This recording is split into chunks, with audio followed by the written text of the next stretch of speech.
ஆண்டவராகிய இயேசுவின் நாமத்தினாலே இந்த காலை வேளையில் கூட உங்களை யாவரையும் வாழ்த்துகிறேன். கர்த்தர் உங்களை ஆசீர்வதிப்பாராக. இந்த நாளிலே கூட மத்தேயு 6:33 கூட வாசித்து தியானிக்கலாம். முதலாவது தேவனுடைய ராஜ்யத்தையும் அவருடைய நீதியையும் தேடுங்கள், அப்பொழுது இவைகள் எல்லாம் உங்களுக்கு கூட கொடுக்கப்படும்.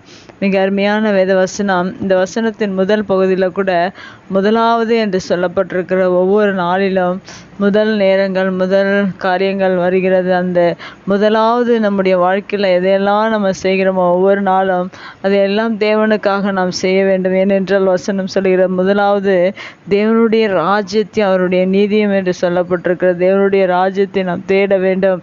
தேவ ராஜ்யம் என்பது அவருடைய ஆளுகை, அவருடைய பிரசன்னத்தையும் குறிக்கிறது. இந்த வசனத்தை கூட இயேசு கிறிஸ்து நமக்காக சொல்லியிருக்கிறார். முதலாவதாக நாம் என்ன செய்ய வேண்டும்? ஒவ்வொரு நாளிலும் ஒவ்வொரு மனுஷனுக்கு புதிய நாளை தேவன் கொடுக்கிறார். அந்த முதல் நேரத்தை முதல் நாளிலே தேவனுக்காக அதை நாம் கொடுக்க வேண்டும். அந்த நேரத்தில் தேவனை தேட வேண்டும். தேவராஜ்யம் என்பது தேவனுடைய ஆளுகை, தேவனுடைய பிரசன்னத்தையும் அவரை பார்க்கும்படியாக, அவரோடு கூட பேசும்படியாக, அவரோடு நேரங்களை செலவிடும்படியாக நாம் செய்கிற காரியம்தான் முதலாவது தேவனுடைய ராஜ்யம் என்று சொல்லப்பட்டிருக்கிறது. அவருடைய நீதி. அவர் செய்தது போல நாமும் இந்த பூமியில் அவரை போல வாழ்வதற்காக அப்படிப்பட்ட காரியங்களை செய்யும்படியாக நாம் முயற்சி செய்வதுதான் தேவனை தேடுகிற காரியமாக இருக்கிறது. இந்த காரியத்தை பழைய ஏற்பாட்டு காலத்தில் தாவீது செய்திருக்கிறார். ஏனென்றால் சங்கீதத்தில் 27ஆம் சங்கீதத்தில் சொல்லப்பட்டிருக்கிறது, கர்த்தரிடத்தில் ஒன்றை நான் கேட்டேன், அதையே நாடுவேன் என்று தாவீது சொல்லியிருக்கிறார். தேவனுடைய ஆலயத்தில் ஆராய்ச்சி செய்யும்படியாகவும் கர்த்தருடைய மகிமை பார்க்கும்படியாகவும் ஜீவனுள்ள நாளெல்லாம் ஆலயத்தில் தங்கியிருப்பதையே நாடுவேன் என்று அவருடைய விருப்பத்தை, அவருடைய தேடுதலை, அவருடைய ஆர்வத்தை தாவீது அந்த சங்கீதத்தில் சொல்லியிருக்க. அதுபோல் நம்முடைய வாழ்க்கையில் கூட நம்முடைய விருப்பங்கள், நம்முடைய தேடுதல், நம்முடைய நாட்டங்கள் எல்லாம் தேவனுக்காக, தேவனுடைய காரியங்களுக்காக, தேவ ராஜ்யத்தை தேடுகிற பிள்ளைகளாக ஒவ்வொரு நாளும் நாம் காணப்பட வேண்டும். அந்த காரியங்களை நாம் செய்யும்போது தேவன் இந்த உலகத்தின் ஆசீர்வாதங்கள், நாம் எதிர்பார்க்கிற நன்மைகள் என்று அநேக காரியங்களை தேவனிடத்தில் எதிர்பார்த்து அதை ஜெபமாக செய்கிறார்கள். வேலைகள், திருமணங்கள், இன்னும் அநேக பொருளாதாரங்கள், சரீர சுகங்கள், அநேக காரியங்களை தேவன்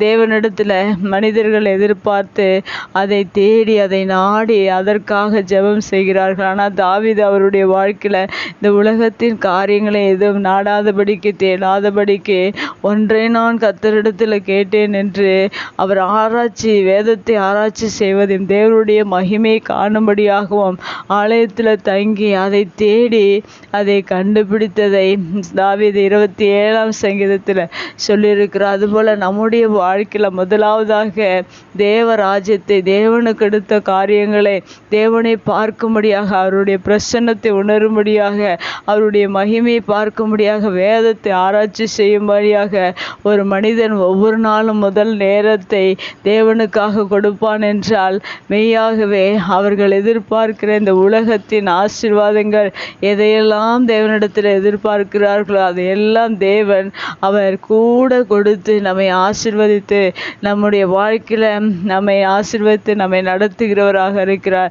இந்த காரியங்களை, இந்த ரகசியங்களை ஒரு மனிதன் அறிந்து கொள்ளும்போது மெய்யாகவே இந்த உலகத்தின் ஆசீர்வாதங்களையும் தேவன் கொடுக்கிற ஆசீர்வாதங்களை பெற்று தாவீதை போல் அவருடைய சமூகத்தில் எப்போதும் தேவனை தேடுகிற பிள்ளைகளாக நாம் வாழ்வதற்கு தேவன் நமக்கு உதவி செய்வார். கண்களை முடிச்சு ஜெபிக்கலாம். எங்கள் அன்பு தகப்பனே, இந்த அருமையான வார்த்தைக்காக நன்றி செலுத்துகிறோம். நீர் ஆண்டவரே, இந்த உலகத்தில் வாழும்போது நீர் இந்த காரியத்தை நாங்கள் தேடும்படியாக, செய்யும்படியாக நீர் கற்றுக் கொடுத்ததற்காய் நன்றி செலுத்துகிறோம். பழைய ஏற்பாட்டு காலத்தில் தாவீது அப்படியா நம்முடைய சமூகத்தை நாடி தேவனிடத்தில் ஒன்றை நான் கேட்டேன் என்று தேவ மகிமையும் தேவனிடத்தில் வேதத்தை ஆராய்ச்சி செய்யும்படியாக அநேக நேரங்களை, முதல் நேரங்களை கர்த்தருக்காக ஒதுக்கினது போல நாங்கள் எங்களுடைய வாழ்க்கையில் நாங்கள் எப்போது ஒவ்வொரு நாளிலும் முதல் நேரத்தை உமக்கு கொடுப்பதற்காக ஆண்டவரே எங்களை அர்ப்பணிக்கிறோம். உடைய பிரசன்னம் உடைய மகிமை ஒவ்வொரு நாளும் நாங்கள் கண்டு அந்த மகிழ்ச்சிக்குள்ளாக உடைய பிரசன்னத்துக்குள்ளாக தேவ ராஜ்யத்துக்குள்ளாக உம்முடைய நீதிக்குள்ளாக நாங்கள் ஒவ்வொரு நாளும் தேடி அதை கண்டுபிடிக்க நீர் எங்களுக்கு உதவி செய்ததற்காக நன்றி செலுத்துகிறோம். உங்கள் பிரசன்னம் மாத்திரம் எங்களோடு கூட இருக்கட்டும். உங்கள் மகிமை ஒவ்வொரு நாளும் காண நீர் உதவி செய்யுங்க. நீர் எல்லாவற்றையும் எங்களுக்காக இந்த பூமியில் உம்மை தேடும்போது உம்முடைய ராஜ்யத்தை தேடும்போது எல்லாவற்றையும் கூட கொடுப்பேன் என்று சொல்லியிருக்கீங்களே, அதற்காக எமக்கு ஸ்தோத்திரம். அப்படியா நீர் ஆசீர்வதித்ததற்காக நன்றி.